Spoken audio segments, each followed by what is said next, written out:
Bismillahirrahmanirrahim. Assalamualaikum warahmatullahi wabarakatuh. Alhamdulillah alladzi ahyana ba'dama amatana wa ilayhi nusyur. Asyhadu an la ilaha illallah wahdahu la syarika lah wa asyhadu anna Muhammadan abduhu wa rasuluh la nabiyya ba'dah. Allahumma salli ala sayyidina Muhammad wa ala alihi wa ashabihi ajma'in. Ilahi anta maksudi wa ridhaka matlubi a'adini mahabbataka ma'rifatan. Alhamdulillah, pagi ini Allah takdirkan kita dapat bersama-sama hadir di Masjid Al-Nur Iman ini dalam rangka kita melaksanakan sholat subuh secara berjamaah. Nah, mudah-mudahan amal ibadah kita mendapatkan ridha Allah Subhanahu wa taala. Ya Allah. Bapak Ibu, ya tadi sudah disinggung bahwa kita sudah berada di tahun yang baru. Nah, tahun yang baru ini momentum kita untuk mengevaluasi diri. Karena ini perintah Allah. Wal tanzur nafsum ma qaddamat lighad. Hendaklah masing-masing individu melakukan introspeksi apa yang sudah dipersiapkan untuk hidup di hari esok, supaya kita dapat mempersiapkan diri. Karena dengan pergantian tahun baru ini memberi isyarat bahwa semakin dekat kita untuk memasuki liang kubur. Nah, jadi bukan sebenarnya pergantian tahun baru ini satu sisi mungkin kita bersyukur, bergembira, karena menunjukkan artinya kita masih diberi Allah kesempatan, masih diberi Allah kesehatan, masih diberi Allah kita untuk melaksanakan berbagai aktivitas selanjutnya. Tapi di sisi lain kita pahami artinya usia kita semakin berkurang. Umur semakin bertambah, usia semakin berkurang. Nah, kalau dulunya umur kita baru 50 tahun, sekarang sudah 51. Nah, tapi usia kita semakin berkurang. Waktu 50 dulu umpamanya mungkin ada 10 tahun lagi. Tapi begitu ganti tahun, tinggal 9 tahun lagi. Nah, jadi kita perlu untuk mengevaluasi diri. Bapak Ibu yang saya hormati, mati dengan persiapan akan mendapatkan kebahagiaan dan keselamatan. Tapi mati tanpa persiapan akan mendapatkan kesengsaraan dan kesesatan. Nah, makanya kita selalu ada mempersiapkan diri. Pada waktu yang lalu saya pernah sampaikan paling tidak ada 4 hal yang kita siapkan. Yang pertama, kita tahu alamat yang akan dituju. Nah, yang kedua, kita tahu rute jalan yang akan kita lalui. Yang ketiga, kita harus punya kendaraan yang akan kita tumpangi. Dan yang keempat, kita punya bekal yang akan dibawa mati. Nah, saya pikir 4 ini itu perlu kita siapkan. Jangan berangkat dulu kalau belum jelas alamatnya. Nah, kalau berangkat kita alamat belum jelas, khawatir payah badan tapi tak sampai. kemana arah yang akan dituju. Nah, dari sekarang kita benahi. Kalau dulu mungkin ya sebagiannya arahnya selalu ngumpulin pahala. Nah, banyak-banyak beramal supaya kita dapat pahala. Kalau pahala kita sudah banyak, nanti masuk surga. Nah, pikiran kita selalu terarah ke situ. Banyak beramal supaya dapat pahala. Kemudian kalau pahala sudah banyak, maka kita akan masuk surga. Nah, jadi kita selalu terobsesi dengan upahan.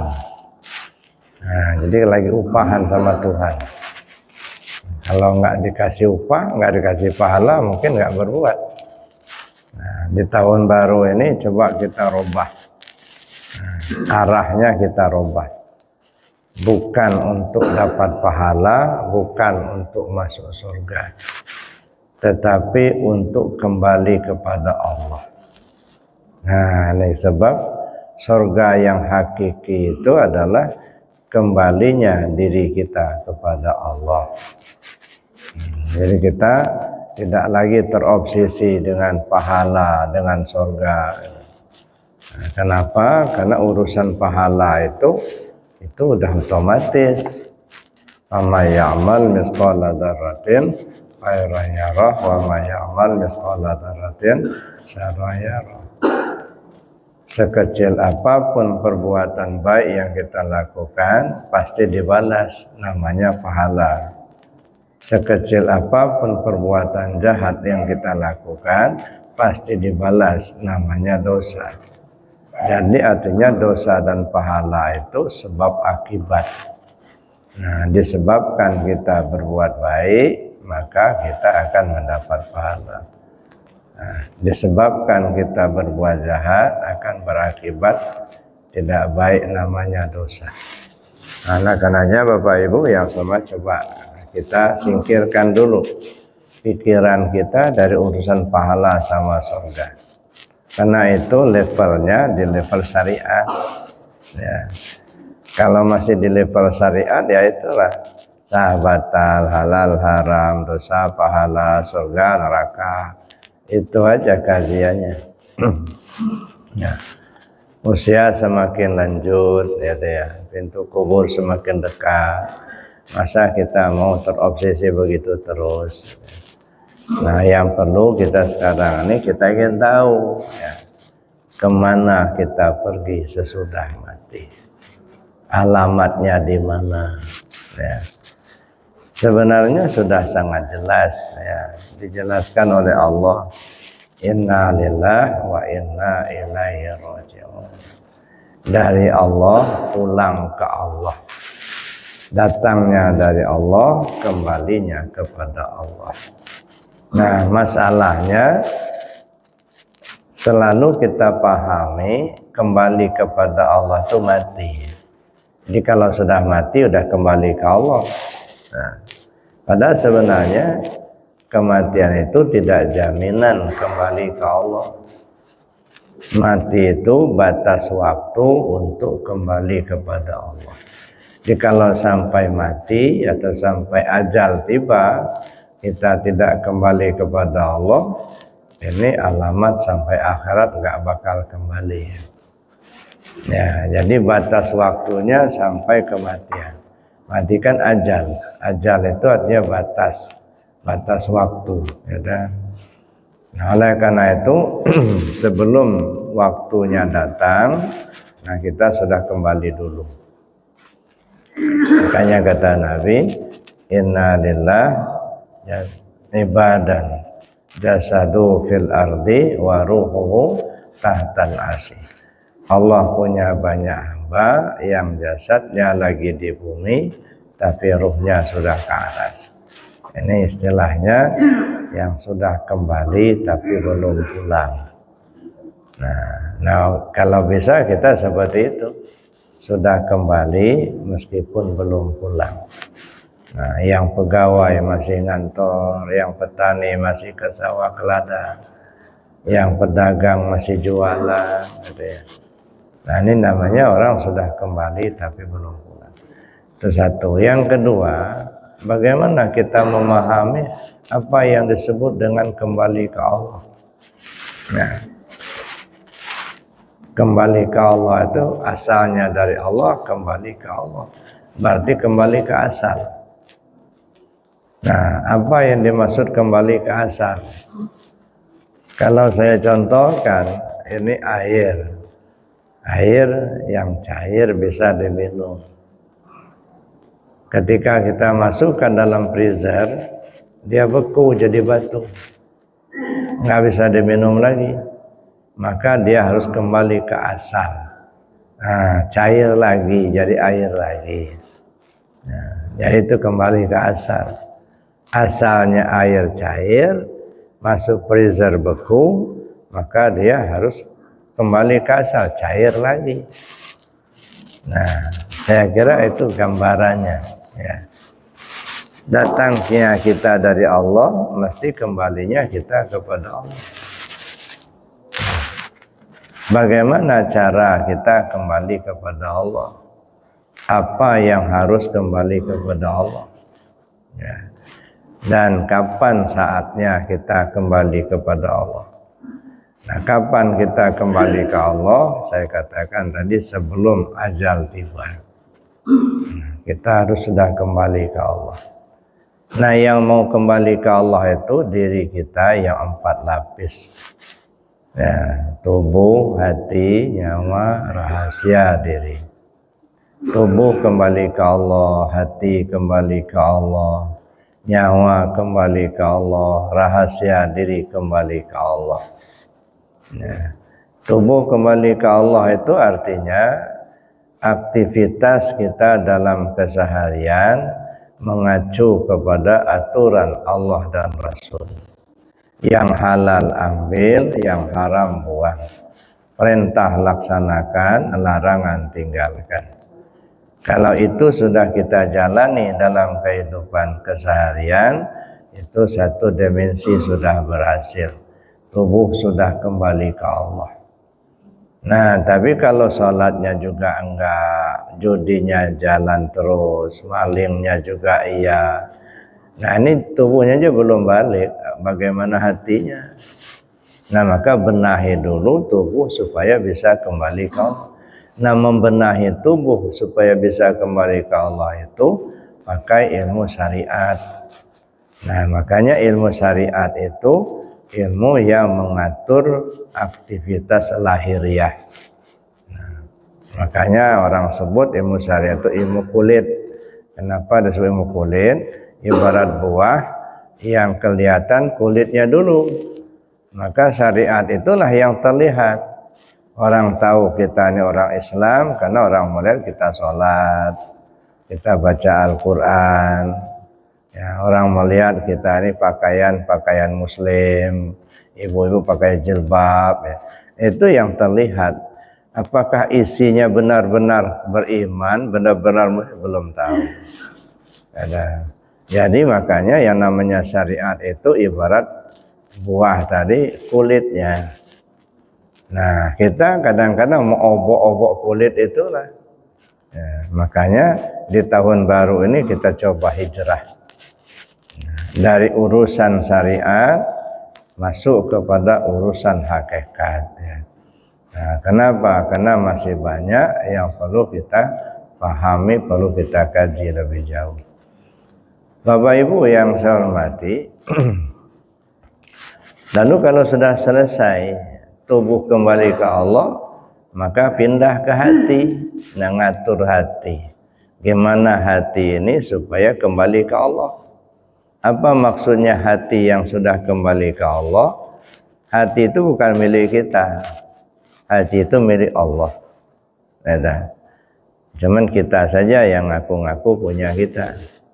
Nah, artinya hati yang sudah kembali ke Allah, terpaut hati hanya kepada Allah. Nak nyangkut lagi hati kita ini dengan yang lain. Tak tersangkut dengan pahala, tak tersangkut dengan surga, tak tersangkut dengan pujian orang, tak tersangkut dengan cacian orang. Enggak. Ya. Nyangkutnya hati ini ke Allah. Enggak nyangkut ke duit, enggak nyangkut ke jabatan, enggak. Nah, bagaimana kita membenahi hati supaya tidak tersangkut dengan apa dan siapa, kecuali hanya kepada Allah semata. Nah, ini bukan persoalan yang mudah ini Bapak Ibu. Ini yang sulit ini. Ya. Kenapa? Karena menghilangkan sangkutan. Makanya di dalam tasawuf itu ya, yang paling sulit itu ada dua itu. Menghilangkan sangkutan dan mengembalikan pinjaman. Nah, jadi kita belajar tasawuf itu belajar mengembalikan pinjaman, belajar menghilangkan sangkutan. Nah, kalau sudah pinjaman sudah dikembalikan, sangkutan sudah tak ada, amanlah itu. Tapi untuk mengembalikan pinjaman dan menghilangkan sangkutan itu bukan perkara yang mudah. Ya, mengembalikan pinjaman, apa yang kita pinjam, semua fasilitas yang kita pakai di dunia ini berupa pinjaman dari Allah. Jadi bukan milik kita, baik yang di luar diri maupun yang di dalam diri. Yang di luar diri misalnya harta kita, rumah kita, jabatan, kemudian ada anak, ada istri, ada suami, itu titipan semua itu, pinjaman, ya, dipinjamkan oleh Allah. Nah, yang di dalam diri kita sendiri ada sifat 7. Ya, ada kodrat, ada iradat, ada ilmu, ada hayat, ada sama, ada basar, ada kalam. Itu semua pinjaman semua. Ya, kodrat kuasa. Nah, terasa betul kita ini punya kuasa, kuasa melangkahkan kaki, kuasa kita mengangkat tangan, kuasa kita mengangkat suatu barang. Ada kemampuan kita. Nah, kita tidak bertanya kepada orang, tapi kita merasakan ada kemampuan itu. Iradat, ada keinginan. Ada keinginan kita supaya tahu, ada keinginan untuk beli rumah, ada keinginan beli mobil. Banyak keinginan. Karena keinginan kan pancaran dari sifat Allah yang bernama iradat. Nah, itu pinjaman. Nah, coba kalau nggak ada keinginan itu. Sudah statis jadinya. Ada ilmu itu tahu kalau api itu panas, tahu kalau besi tajam itu melukai, tahu kalau air itu membasahi, tahu kita kalau ini namanya apa, meja misalnya, dan itu semua kan ilmu. Itu Allah yang ngasih, Kita sebenarnya nggak punya. Nah, contoh kecil aja lah misalnya, kita tahu ini warnanya hitam. Ya. Dulu sebelum dikasih tahu sama Allah kan kita nggak tahu ini warna apa. Waktu kita masih kecil dulu nggak tahu kita warna apa ya. Nah, tapi setelah dikasih tahu sama Allah, tahulah kita, oh ini warnanya hitam, ini warnanya putih. Kapan kita tahu? Setelah diberitahu. Ini maksudnya wa'allama Adamal asma'a kullaha. Allah mengajarkan berbagai nama kepada Adam. Tahu kita ini meja, ini karpet, ini rumah, ini mobil, itu nama-nama semua itu. Dan kita tahu, kapan kita tahu? Setelah diberitahu sama Allah. Berarti ilmu itu punya siapa? Ya punya Allah. Kita nggak punya apa-apa. Cuman sementara kita belum memahami, ya kitalah yang punya itu. Oh, saya tahu ini, saya kuasa, ya saya punya ilmu, gitu kan? Nah itu enggak. Jadi terasa kita itu ada punya itu ilmu. Begitu juga misalnya melihat, ya kita merasa betul kita melihat, kita mendengar, ya dan seterusnya lah. Kita bisa berkalam, gitu ya. Kita punya hayat hidup, buktinya kita hidup bisa bergerak. Dulu kita kecil mungil, menjadi besar, menjadi dewasa, menjadi tua, itu perubahan, tandanya kita hidup. Dan kita sadar kita itu hidup. Nah, cuman selama ini kesadaran itu diletakkan ke diri kita. Nah, itu yang sebelum kita belajar, sebelum kita memahami ilmu tasawuf, ilmu hakikat, kesadaran itu diletakkan ke diri kita. Sadar kita kalau kita ini kuasa, sadar kita kalau kita ini tahu, sadar kita kalau kita melihat, mendengar. Nah, inilah makanya orang tua-tua kita dulu bilang, carilah tahu sebelum tahu, sesudah tahu buanglah tahu. Nah, cari tahu sebelum tahu, sesudah tahu buanglah tahu. Nah, sebelum kita tahu, kita mencari tahu dulu. Setelah kita tahu, ternyata bukan kita Pak yang tahu itu. Yang tahu itu Allah. Nah, maka dibuang. Yang dibuang itu perasaan kita, kita yang tahu, itu yang dibuang. Anggapan kita, kita yang pintar. Anggapan kita, kita yang kuasa. Anggapan kita, kita melihat, mendengar. Itu yang dibuang.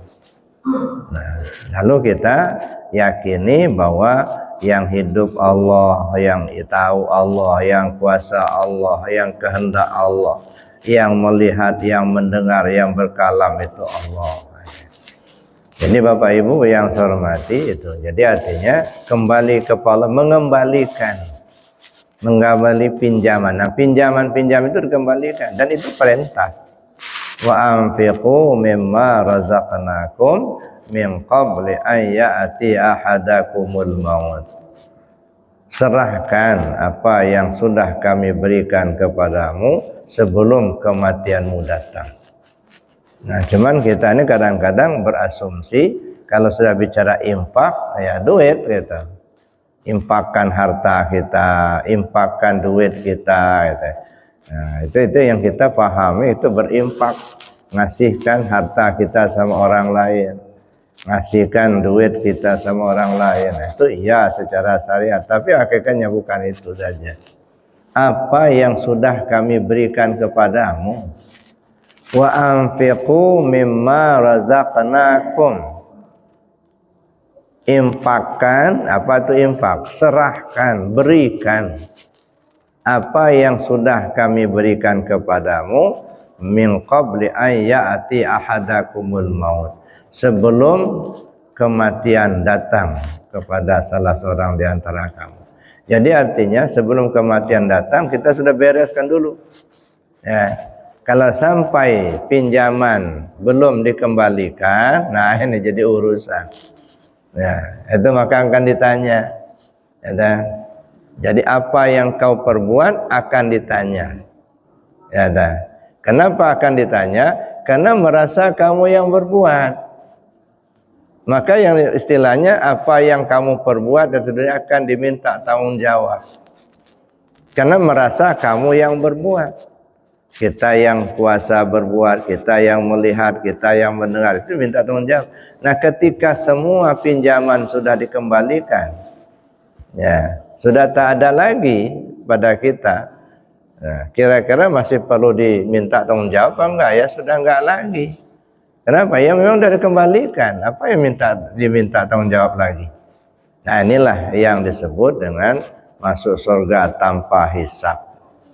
Nah, jadi kalau mau masuk surga tanpa hisab, kembalikan dulu semuanya, biar nggak ditanya, Pak. Kalau masih ngaku-ngaku punya, nanti kelak mau ditanya. Nah, termasuk di dalam sholat juga begitu. Ya, termasuk dalam amal-amal yang lain. Nah, kalau hati sudah kembali ke Allah, maka itu milik Allah. Nah, kita tidak punya. Makanya yang selalu menghadap kiblat. Nah, menghadap kiblat. Ya, kalau kita sholat kan menghadap kiblat, mengarah ke sana. Ya, tapi kiblat itu kan bukan hanya di Mekah, Pak. Kiblat itu kan hati kita kan kiblat. Qalbul mu'minin baitullah. Nah, hati si al-mu'min itu baitullah. Nah, kalau kita disuruh menghadap ke Baitullah di Mekah ketika sholat, nah, tentu lebih-lebih lagi harus menghadap ke Baitullah yang ada di hati kita ini. Nah, kalau bahasa orang tua-tua dulu, tanya ke hati nuranimu, itu menghadap kiblat. Cuman kita ini kadang-kadang nggak menghadap kiblat, Pak. Apalagi kalau sudah pemilu, udah nggak ngadap kiblat, ngadap ke duit. Walaupun bertentangan dengan hati nurani, tapi kena ada sembako, ada duit, ya pilihlah itu. Itu nggak menghadap kiblat itu. Ada. Mestinya menghadap kiblat, tanya ke hati nurani. Semua perbuatan.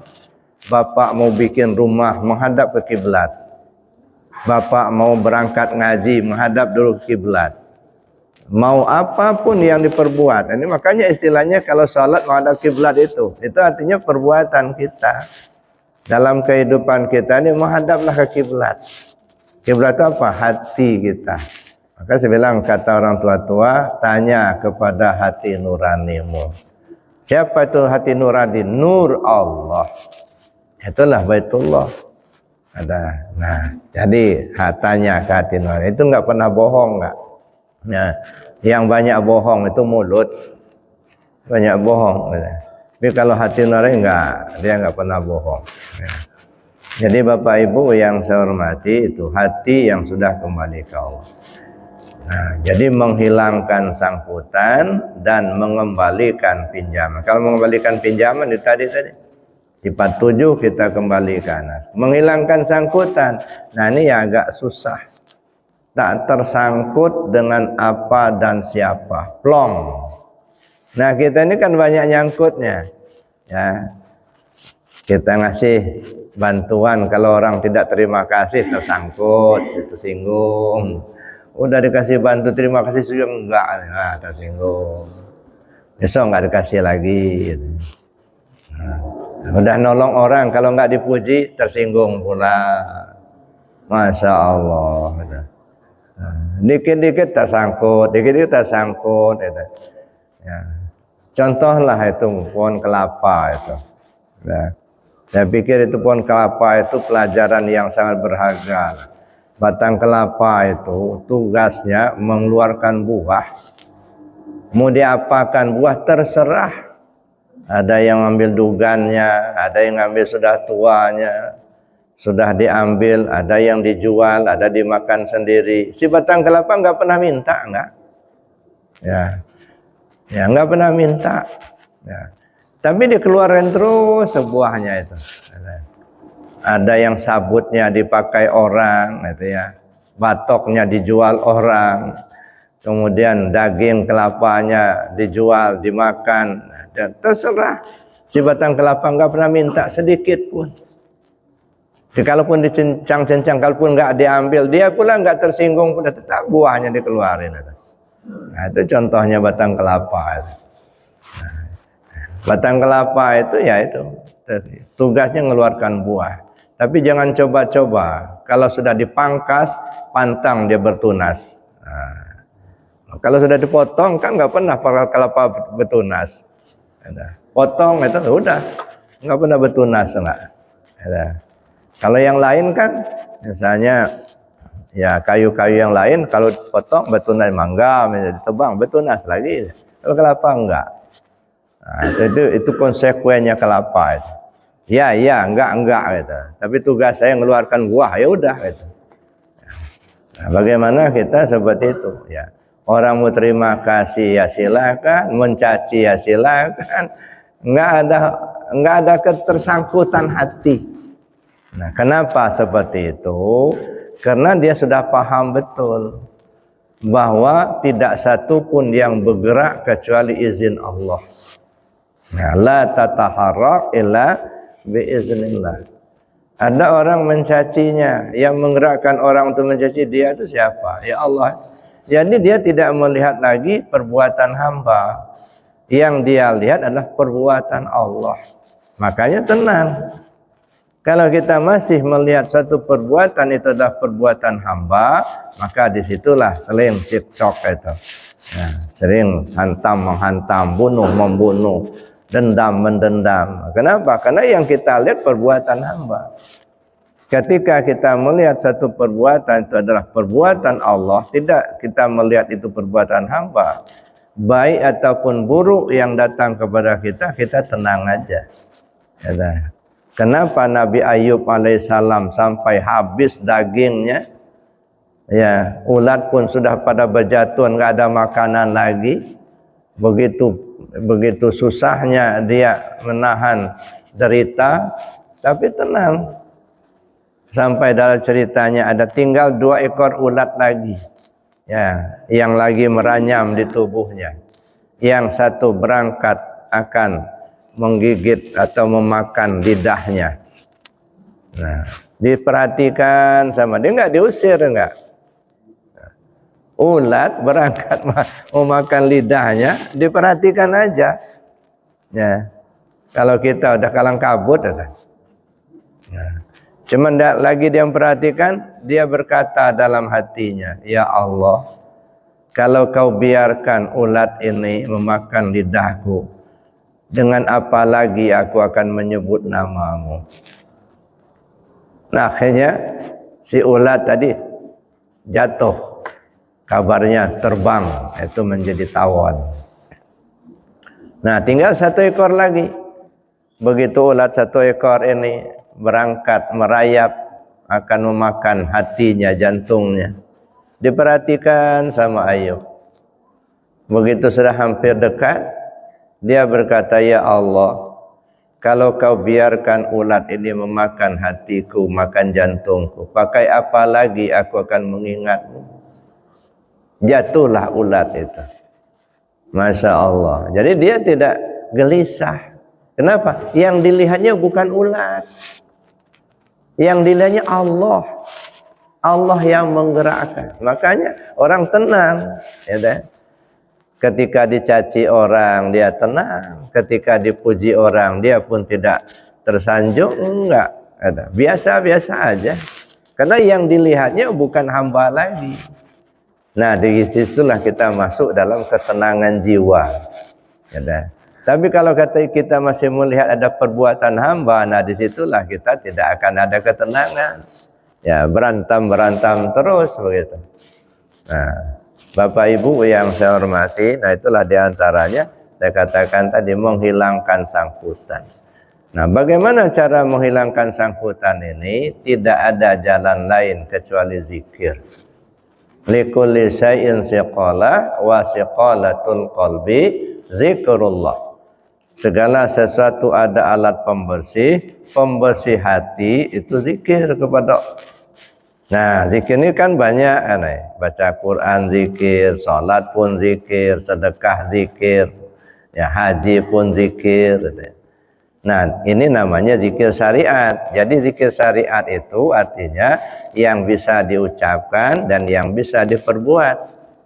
Apapun bentuknya. Bersedekah zikir karena bisa diperbuat. Salat zikir karena bisa diperbuat. Ya, haji pun zikir, baca Quran zikir, gitu ya. Nah, dari ketika di maqam ini, di tingkat syariat ini, zikir yang paling afdal itu kata Allah itu adalah la ilaha illallah.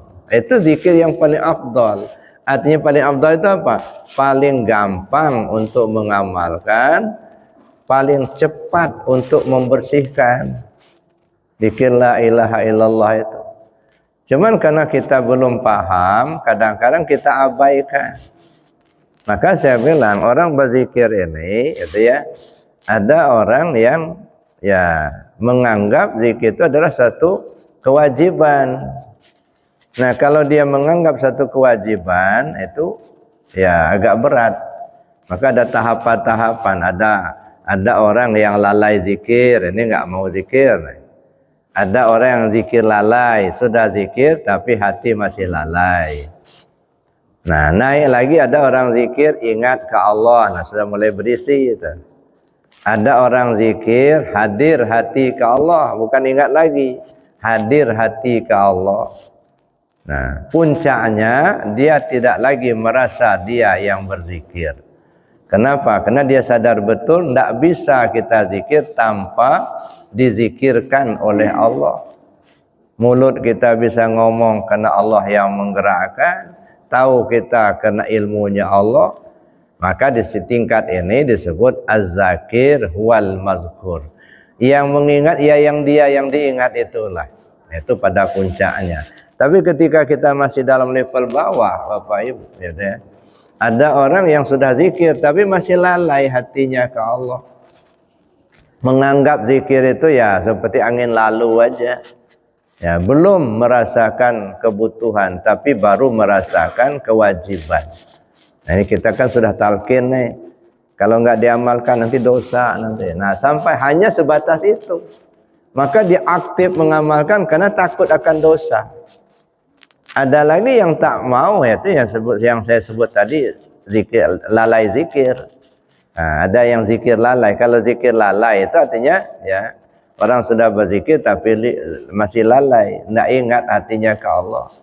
Kalau orang lalai zikir, dia nggak mau sama sekali. Orang zikir dia diam. Orang sibuk belajar dia enggak. Itu orang yang lalai zikir. Ya, jadi oleh karena itu ya dia belum merasa membutuhkan. Padahal sebenarnya zikir itu adalah kebutuhan kita. Maka saya katakan zikir ini bukan kewajiban. Ya, kalau kita masih menganggap itu zikir itu satu kewajiban, berat Pak. Ya, nanti kalau enggak diamalkan nanti dosa nanti. Kalau dosa nanti masuk neraka. Masih sebatas itu. Nah, sekarang coba hilangkan dulu pikiran kita bahwa zikir itu kewajiban. Ini bukan kewajiban. Nah, hilangkan dulu dari pikiran kita salat itu bukan kewajiban. Ya, tapi kebutuhan. Nah, sudahkah kita merasa butuh? Butuh kita dengan zikir itu, butuh kita dengan salat itu. Nah, kalau itu sudah menjadi kebutuhan kita, pasti ya dia akan laksanakan. Kenapa? Ibarat makan. Makan itu kan bukan kewajiban. Makan itu kebutuhan. Nah, karena dia butuh, maka dia cari duit supaya bisa makan, kan gitu. Ya. Kemudian kalau enggak ada nasi, dia cari beras bisa masak, gitu ya.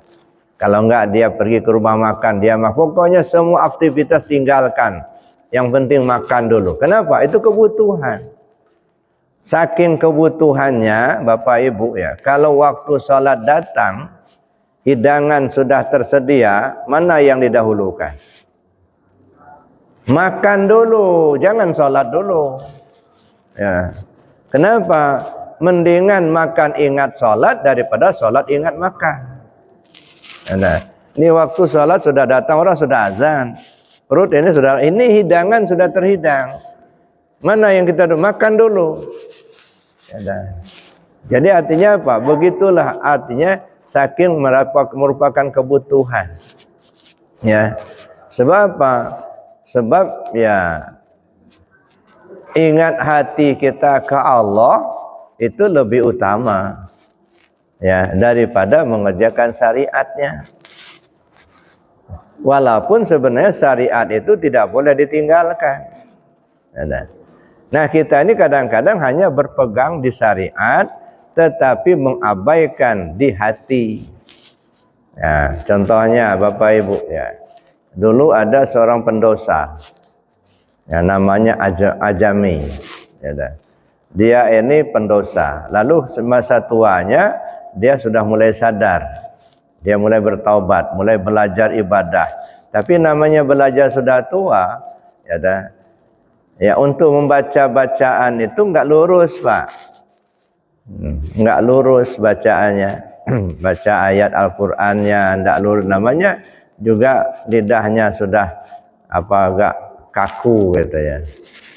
Nah, jadi tidak sepasih seperti orang Arab baca ayat Al-Qur'an gitu ya. Nah, tiba-tiba ketika dia sholat di sebuah masjid, dia jadi imam. Si Ajami ini tadi. Ya. Jadi imam, katakan di musola lah ya dia jadi imam. Nah, kebetulan datang pula seorang ulama besar namanya Hasan Al-Basri. Nah, beliau ini ulama, fasih bacaannya. Begitu dia mendengar bacaan Ajami ini belepotan, nah dia nggak mau jadi makmum. Apa ini imam? Bacaan belepotan itu. Ya. Dia merasa lebih fasih. Ya, namanya ulama. Ya, kemudian memang dia dari kecil dia sudah belajar. Ya, jadi fasih bacaannya. Dia merasa lidahnya lebih fasih bacaannya daripada ajami. Ajami jadi imam, bacanya belepotan, sehingga Hasan Basri nggak mau jadi makmumnya. Salat sendiri dia. Dianggap ini nggak sah salatnya nih. Nah, setelah selesai salat dia tidur. Nah, tengah malam dia mimpi. Nah, seperti ada orang yang menegurnya, ya teh, wahai Basri, Hasan Basri, kamu tahu nggak ibadah siapa yang paling aku senangi malam ini? Pastilah ibadah aku yang lebih fasih, katanya. Kamu salah. Yang aku senangi ibadah pada malam hari adalah ibadahnya si ajami. Walaupun bacaannya tidak lurus, tapi hatinya menembus sampai ke aras. Aku senang. Kamu hanya fasih di luarnya, tapi hatimu penuh kesombongan. Kamu tidak menembus sampai ke aku. Nah, makanya aku lebih senang ibadahnya si ajami daripada ibadah kamu. Nah, inilah makanya yang ibadah zahir, ibadah batin itu lebih menembus ketimbang ibadah zahir. Ibadah hakikat itu lebih menembus daripada ibadah syariat. Dan ini syaratnya banyak, ya. Baca surat Al-Qadar, ya, inna anzalnahu fi lailatul qadri wa ma adraka ma lailatul qadri. Lailatul qadri khairum min alfi syahr. Semalam lebih baik daripada 1000 bulan. Sudahkah kita berpikir kenapa ibadah satu malam kok lebih baik daripada 1000 bulan? Apa maksudnya? Nah, di kita ini kan terobsesi di pahala itulah. Pahala ibadah satu malam ketika kita mendapat Lailatul Qadar itu lebih baik daripada ibadah selama 1000 bulan. Padahal menurut saya tidak seperti itu. Itu isyarat. Nah, ibadah satu malam itu ibadahnya orang arif billah. Ibadah 1000 bulan itu ibadahnya abidillah. Jadi ibadahnya arif billah semalam itu lebih baik daripada ibadahnya abid selama 1000 bulan. Ada yang lebih dahsyat lagi, ya teh.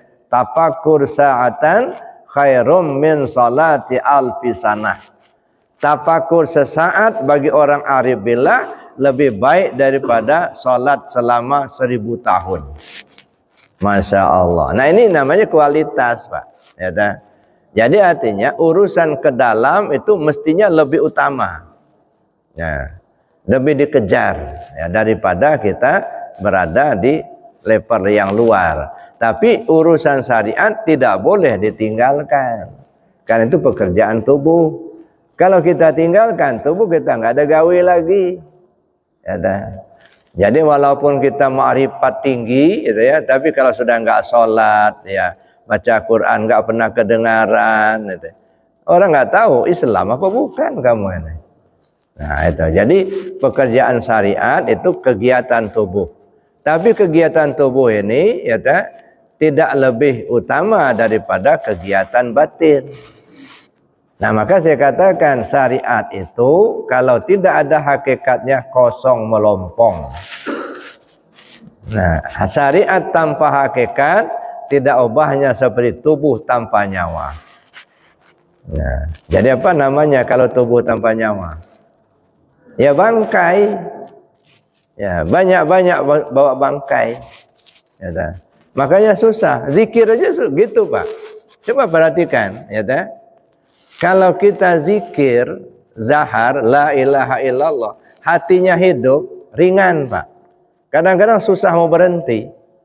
Ya, kalau hatinya hidup, ya, jadi mulutnya ngomong la ilaha illallah, la ilaha illallah. Tapi di hatinya juga hidup Allahu Allah, Allahu Allah. Kadang-kadang mau berhenti aja susah. Ya. Tapi kalau hatinya enggak hidup, zikirnya, jaharnya berbunyi la ilaha illallah, tapi hatinya mati. Susah, Pak, nariknya. Sama dengan narik mobil mati. Ya, makanya imam kadang-kadang ya susah untuk mengendalikan. Kenapa? Ini narik mobil mati. Tapi kalau yang hidup sama-sama hidup, hatinya hidup, gitu ya, Itu sebenarnya kenapa? Jalan terus itu. La ilaha illallah, la ilaha illallah. Jadi makomnya kena, di dalamnya juga hidup. Ya sudah, jalan. Ini kan kadang-kadang makomnya nggak pas, Pak. Ya, nggak dimakomkan. Diam saja, la ilaha illallah, la ilaha illallah. Nah, ada lagi la illah, la illah. Kawan la ilaha illallah, dia la illallah. Udah nggak kena ada. Ya, jadi makomnya juga tidak terpakai, di dalamnya juga nggak hidup. Ya sudah, ya narik gerobak, ya, menarik apa namanya mobil mati, mobil mogok. Nah, coba kalau yang hidup menarik mobil yang hidup, ya sama-sama jalan. Nah, makanya zikir jahar itu pertama harus dimakomkan. Ya. Jadi dari bawah pusat la ilaha illallah. Makanya tubuhnya bergerak. Nah, enggak diam. Kadang-kadang diam aja tubuhnya enggak dimakomkan. Nah, disitulah kadang-kadang enggak kena, enggak seirama. Ya, nah, yang kedua hatinya mati. Ya sudah. Ya, nah. Nah, biasanya kalau hatinya enggak hidup dengan zikir, walaupun mulutnya ngomong, ya hanya sebentar Pak gairahnya, lama-lama tidur, ngantuk, diam, capek. Kenapa? Ya di dalamnya enggak hidup. Maka zikir itu pertama ucapkan dengan lisan, kemudian yang kedua makomkan dengan makom zikirnya, yang ketiga hidupkan hatinya.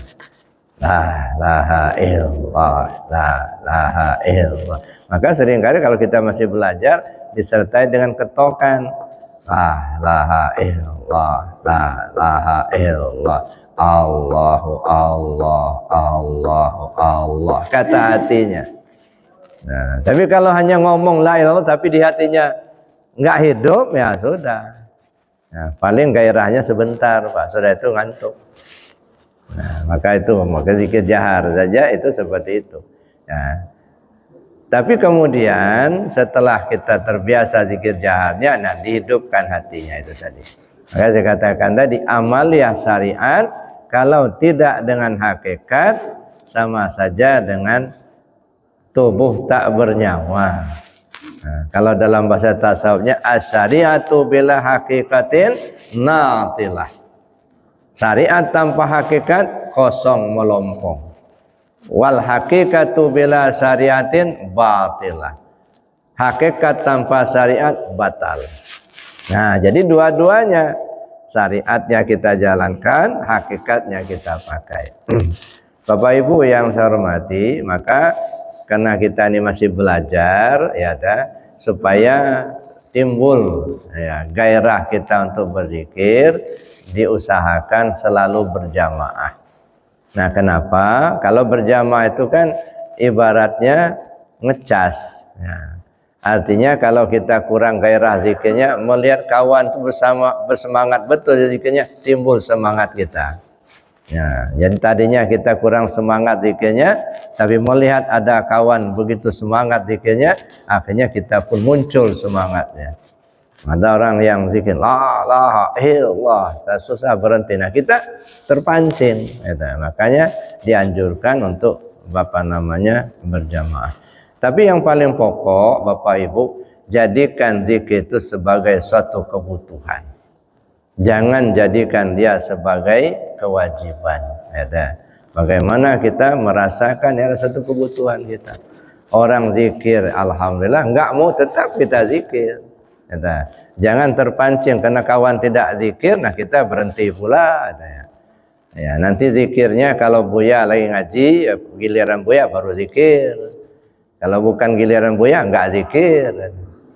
Nah, ini belum jadi kebutuhan itu. Jadi kalau giliran Buya yang ngajinya, nah baru sudah subuh zikir. Nanti kalau bukan Buya enggak zikir lagi. Nah, ini belum jadi kebutuhan. Jadi jangan tersangkut dengan orang. Ya, mau giliran Buya, mau enggak, tetap aja zikir kita jalan. Kenapa? Itu kebutuhan kita masing-masing. Ya, bukan kebutuhan saya, bukan. Kebutuhan kita masing-masing. Saya butuh, bapak ibu butuh juga. Jadi nggak terpengaruh ya tak? Ada orang atau enggak, ada buaya atau enggak, tetap saja zikir laksanakan. Karena itu kebutuhan kita. Nah, bagaimana kita menjadikan zikir itu suatu kebutuhan kita. Jadi Bapak Ibu yang saya hormati, saya kira demikian ya. Jadi di tahun baru ini kembalikan pinjaman, hilangkan sangkutan. Bagaimana caranya? Pertama, amalkan zikirnya. Yang kedua, pahami kajinya. Nah, kalau kita sudah mengamalkan zikir, paham kajinya, masih juga mungkin dosisnya kurang. Nah, kita tingkatkan dosisnya. Sebab satu porsinya kan 165, Pak. Nah, kalau kita hanya 3 suap terus ya, nggak cukup satu porsi, ya nggak kenyang. Ya, satu porsi 165. Ini tiap selesai sholat zikirnya 3 kali terus. Ya, kapan kenyangnya? Ya, saya kira demikian Bapak Ibu, karena kita dibatasi waktu. Namun sebelum kita akhiri, kalau ada yang mau tanya silakan. Sementara saya akhiri dulu. Assalamualaikum warahmatullahi wabarakatuh. Terima kasih. Satu aja dulu, dijawab dulu. Takut lupa. Ya, jadi gini ya. Bapak sekarang hidup apa enggak? Hidup kan? Hidup itu pakai apa? Pakai hayat, pakai nyawa kan? Nyawa itu punya bapak apa bukan? Bukan. Nah itu. Jadi jangan diakui apa yang bapak pakai itu milik bapak. Gitu. Nah, itu mengembalikan. Jadi apa yang ada pada kita jangan diakui milik kita. Makanya kata Nabi, mutu qabla antamutu. Matikan dirimu sebelum kau mati. Maksudnya matikan keakuan diri. Nah, matikan tuh ngaku-ngaku kita punya, ngaku kita yang berilmu, ngaku kita yang hidup. Nah itu pertama kali ngakunya seperti. Nah sekarang buang akuan itu. Nah, kembali itu kembalikan ke Allah. Yang hidup Allah, yang tahu Allah, yang kuasa Allah, yang kehendak Allah, yang melihat Allah, yang mendengar Allah, yang berkalam pun Allah. Nah satu, masuk dalam pemahaman ya dah. Diri kita ini ada 4 lapis.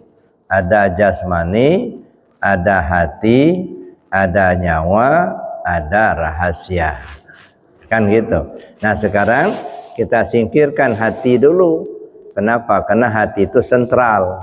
Ya dah. Hati itu qalbul mu'minin baitullah.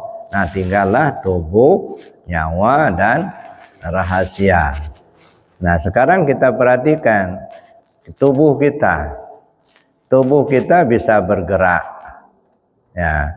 Kenapa tubuh kita bisa bergerak? Karena ada ruh. Coba kalau ruhnya nggak ada, nggak bisa bergerak tubuh kita. Berarti yang bergerak itu siapa itu? Ruh, bukan tubuh. Nah, kenapa? Karena kalau ruhnya sudah nggak ada, kan tubuh nggak bisa bergerak. Berarti yang bergerak itu ruh, bukan tubuh. Ada satu tingkat. Sekarang naikkan ke tingkat yang kedua, itu ya. Ruh itu dia dijadikan panafakhtu fihi min ruhi. Jadi artinya ruh itu tidak punya kemampuan secara mutlak karena dia dari Allah. Panafakhtu fihi min ruhi. Jadi kalau ruh kita bergerak, sebenarnya yang bergerak itu siapa? Allah yang menggerakkan. Kalau kita sudah paham Allah yang menggerakkan, berarti ruh itu tidak bisa bergerak tanpa digerakkan oleh Allah. Tubuh tidak bisa bergerak tanpa digerakkan oleh ruh. Berarti kalau kita melihat tubuh kita bergerak, sebenarnya yang bergerak itu siapa? Ya Allah begitu. Nah, jangan ngaku kita yang punya kuasa. Itu namanya kita mengembalikan. Sehingga apa yang ada pada kita itu betul-betul kita kembalikan kepada yang punya. Ya, terutama dari sifat 7 yang ada di diri kita ini. Ya, qadrat, iradat, ilmu, hayat, sama, basar, kalam. Kan itu yang ada, kita rasakan betul kan ada pada kita. Nah, sementara kita merasakan itu karena kita belum paham. Setelah kita paham, ternyata itu milik Allah, bukan milik kita. Nah, kita rasakan itu punya Allah, bukan punya kita. Nah, jadi makanya zikir itu ya ada tingkatan. Kalau zikir di syariah saya kata-kata sebutan, gitu ya. Nanti kalau zikir di tarekat urusan hati itu ingat, ya. Nanti ke zikir hakikat dirasa. Nah, dirasakan. Ya, sholat juga begitu. Jadi 4 zikir ini ada pada sholat, Pak. Zikir syariat disebut, diucapkan dan diperbuat. Zikir tarekat itu diingat. Zikir hakikat dirasa. Zikir ma'rifat dipandang. Nah itu harus terbawa serta di dalam sholat. Nah, 4 macam zikir ini. Nah, ketika kita sampai kepada zikir hakikat saja dirasa, ya, nah, tidak lagi merasa kita yang sholat, tidak lagi merasa kita yang berbuat. Nah, jadi kalau naik kepada zikir ma'rifat dipandang, dalam artian dipandang itu apa itu? Kesadaran. Jadi zikir yang tertinggi di tingkat kesadaran. Nah, makanya ketika kita mengingat Allah, kalau kita sudah mengenal Allah nggak pernah lupa nggak? Yang kita lupa, sering lupa itu menyebut namanya. Ya, nah, tapi kalau di tingkat kesadaran itu nggak pernah lupa. Contohnya begini, Bapak siapa namanya? Siapa? Nopri. Nopri. Nah, itu nama, itu ya. Bapak sekarang tidak mikirkan nama itu, enggak. Lagi asik makan misalnya itu kan. Ya, Bapak lihat yang mengunyah, makan, pokoknya makan lah. Enggak ada terpikir di nama itu, enggak. Tapi tiba-tiba ada orang sebut, Pak Nopri. Oh ya saya. Itu enggak pernah lupa kan itu. Nah, itu namanya kesadaran. Jadi walaupun tak disebut tapi tetap ingat. Nah, itu yang nggak pernah lupa. Jadi kalau kita sudah mengenal Allah, nggak akan pernah lupa lagi, Pak. Ada. Kita lupa itu kenapa? Karena yang kita ingat namanya. Maka seringkali kita nggak lupa nyebut namanya, gitu ya. Nah, kenapa? Karena kita masih dalam level itu menyebut nama, belum mengingat yang punya nama. Kalau sudah ingat sama yang punya nama, tidak akan pernah lupa. Itu tingkat kesadaran, gitu ya. Berarti tadi kan, Pak Nopri itu kan nama, gitu ya. Nah, dan tidak selalu disebut nama itu. Gitu. Ketika Bapak lagi tidur, nggak akan sebut-sebut nama itu. Malah nggak tahu kalau nama Bapak itu Nopri itu. Tapi begitu dibangunkan orang, Pak Nopri, oh ya saya. Langsung ingat. Nah, itu nggak pernah lupa. Nah, jadi tingkat zikir yang tinggi, tingkat kesadaran. Masuk di tingkat kesadaran itu. Nah, sekarang kesadaran itu ada pada diri Bapak. Nah, sekarang buang kesadaran kepada Bapak itu diganti dengan kesadaran kepada Allah. Baru kita nggak bisa lupa lagi. Gitu. Saya kira itu, Pak. Ya, makasih. Masih ada yang lain. Ini tahalli, tajalli. Ya. Tahalli itu tahap pengosongan. Ya. Dikosongkan artinya ditiadakan. Disadari betul bahwa bukan kita yang tahu, bukan kita yang kehendak, bukan kita yang hidup, bukan kita yang kuasa. Nah, kosongkan. Dimatikan dulu keakuan itu. Itu namanya kita tahalli, pengosongan. Lalu setelah kosong, lalu tahalli. Tahalli itu diisi. Apa isinya? Yang hidup Allah, yang kuasa Allah, yang melihat Allah, yang mendengar Allah. Itu namanya sudah mulai diisi. Nah, lalu tajalli. Apa itu tajalli? Nah, dipakai, diterapkan dalam kehidupan. Bukan hanya sekedar diketahui. Ya, bukan hanya sekedar ilmu, tapi diterapkan, dipakai. Saya ambil contoh ya. Kita ini lagi telanjang bulat. Ya. Umpama terasalah kedinginan. Lalu ada upaya kita ingin pakai baju. Nah, jadi kita ingin pakai baju.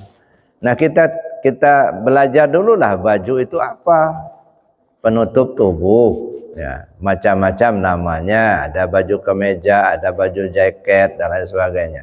Oh, tahulah kita. Nah, lalu kita cari. Nah, ketemu. Nah, itu baju.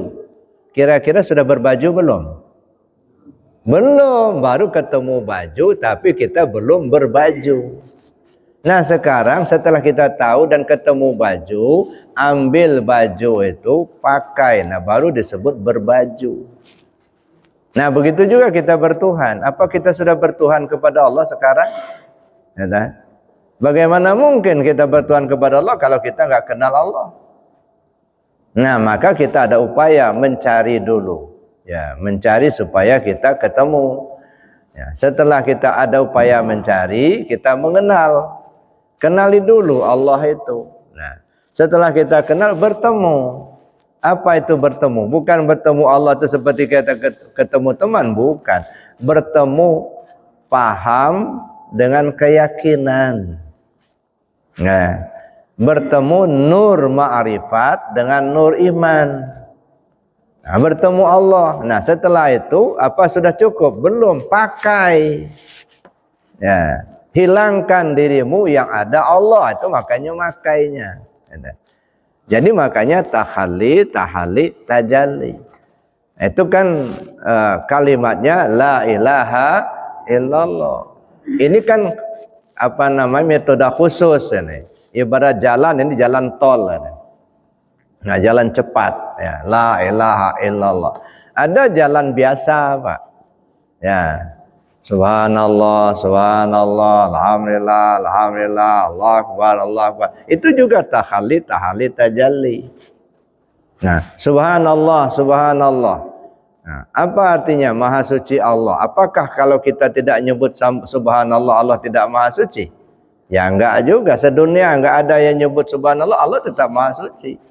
Kenapa kita disuruh oleh Rasul supaya kita membaca itu setiap selesai sholat?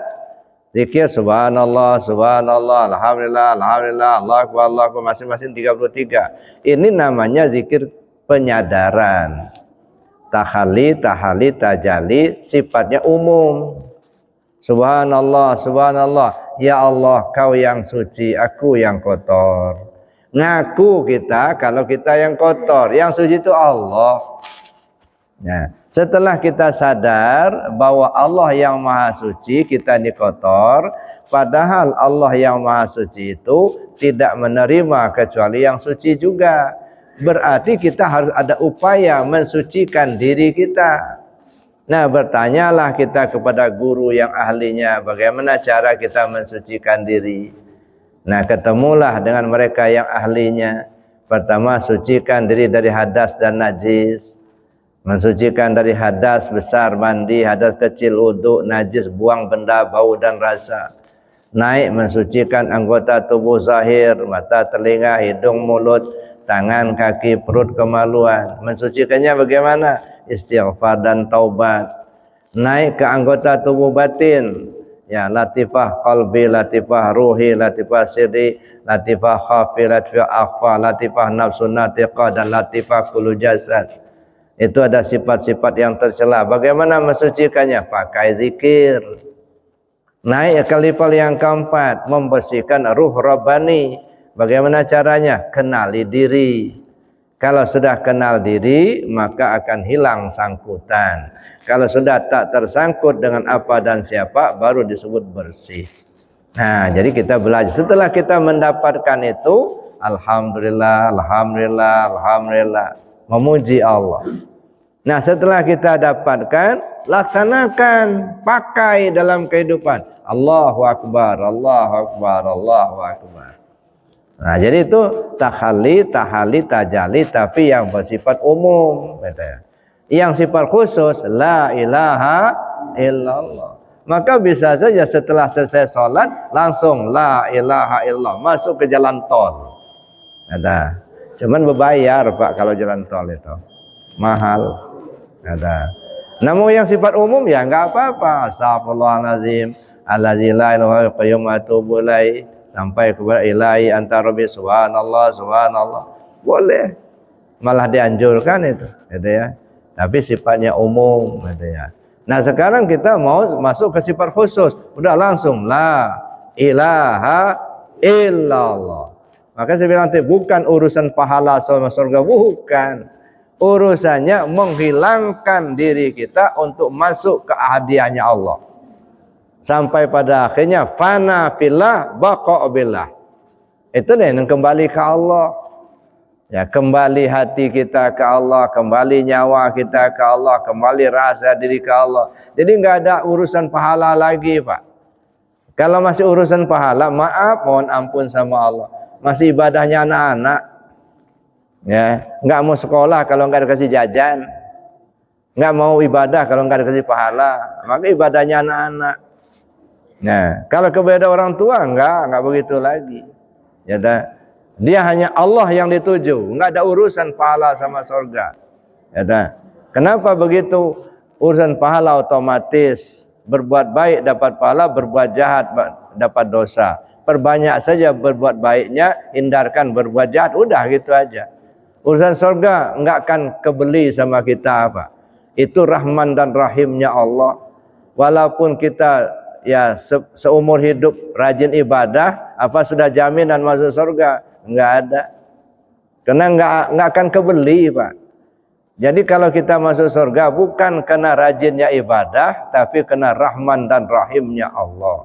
Allah Maha Pengasih lagi Maha Penyayang. Makanya jangan heran si nasuha yang penuh dengan dosa, tapi begitu giliran dia akan meninggal, dia taubat setobat-tobatnya, akhirnya masuk surga, Pak.